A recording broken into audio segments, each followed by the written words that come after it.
I've been thinking about something that keeps so many men trapped in relationships that are already over. Can we actually uncover the real reasons men get stuck after infidelity? Because what I'm seeing, and what the data is showing, is that this isn't about weakness or indecision. This is about something much deeper, something we need to talk about right now. The reality is, when infidelity hits a relationship, whether a man has been cheated on or has cheated himself, there's this paralysis that sets in. And today, I'm going to break down exactly why that happens.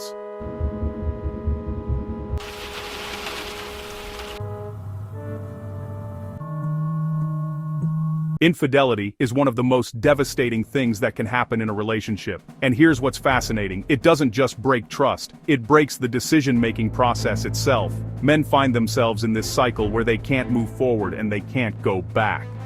They're stuck. And the question everyone asks is, why can't he just leave? But that question misses the entire point. What we're actually looking at here is a complex psychological trap. The stakes are massive. Identity, future, social standing, emotional security, all of it hangs in the balance. And so what happens is men enter this state of analysis paralysis. They're not weak, they're overwhelmed. And the reality is, understanding this is the first step to breaking free from it.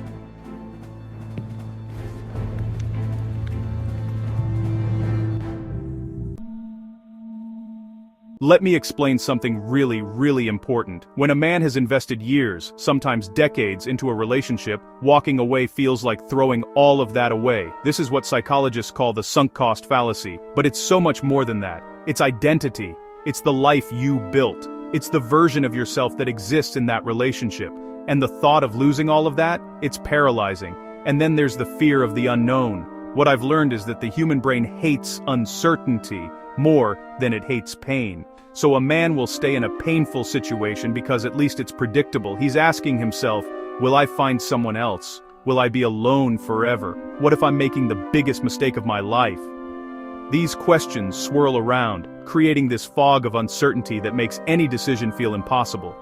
The devil you know versus the devil you don't, and the one you don't know feels terrifying.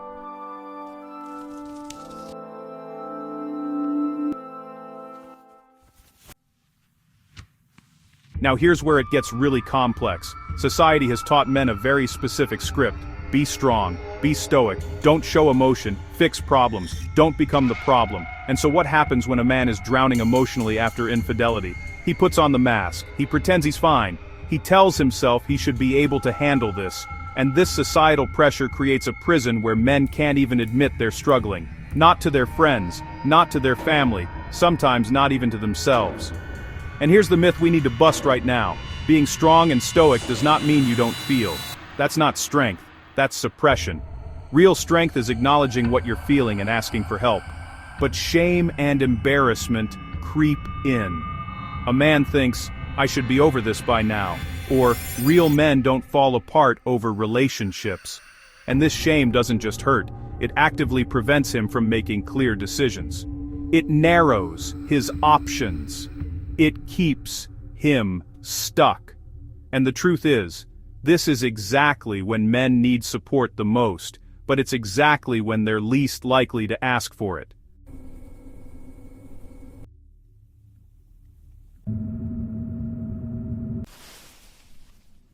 I think about this a lot, the way men internalize relationship endings as personal failure. There's this narrative that plays on repeat.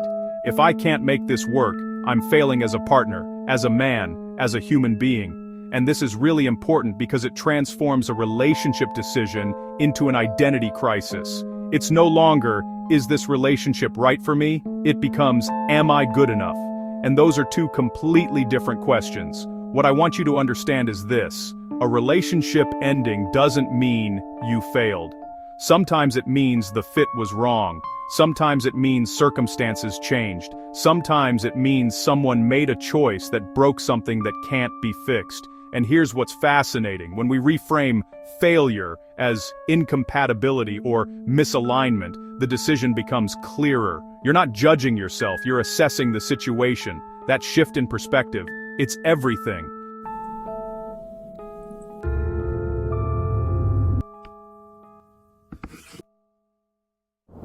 Now, let me introduce you to a framework that explains so much of this behavior: attachment styles.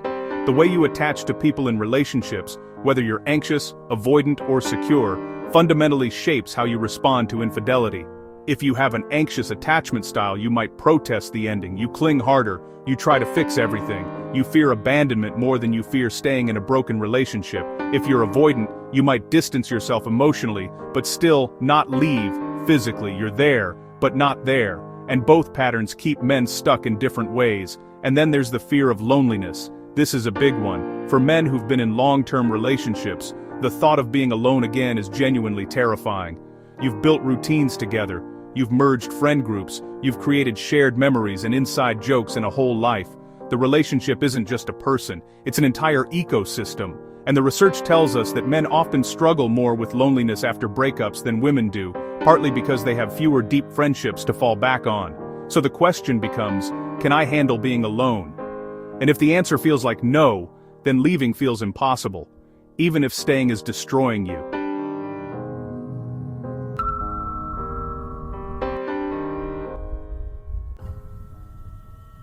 Here's where the psychological trap gets even tighter: guilt and responsibility. Many men feel responsible for the infidelity, even when they weren't the one who cheated. What did I do wrong? What could I have done differently? If I had been a better partner, would this have happened?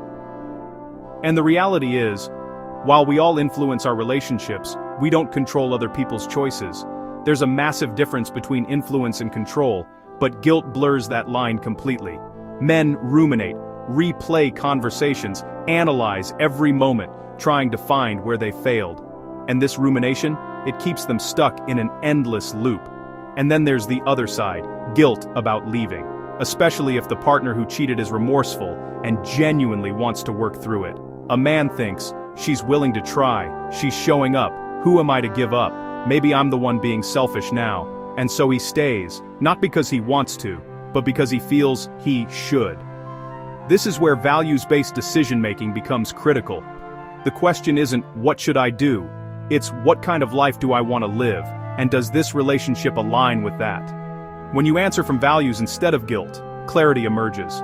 It's not easy, but it's honest.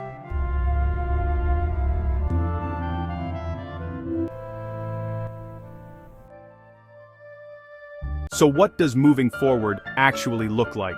The truth is, men face a unique set of challenges when dealing with infidelity. The emotional investment, the fear, the societal pressure, the shame, the guilt, all of it compounds into this perfect storm that makes leaving feel impossible. But here's what I've learned. Awareness is the first step. When you can name what's keeping you stuck, you can start to address it. Whether that's therapy, whether that's talking to trusted friends, whether that's journaling, whether that's simply giving yourself permission to feel what you're feeling without judgment, that's where change begins. And if you want to understand the other side of this equation, why infidelity happens in the first place, I've created another video that goes deep into the psychology of cheating, because understanding both sides gives you the complete picture. If you've ever struggled with this, or if you know someone who has, I'd love to hear your thoughts in the comments below. What kept you stuck? What helped you move forward? And if you're interested in exploring more about relationship dynamics and why people cheat in the first place, like this video, subscribe, and check out my other videos. Because the more we understand about human behavior, the better decisions we can make. Thanks for watching.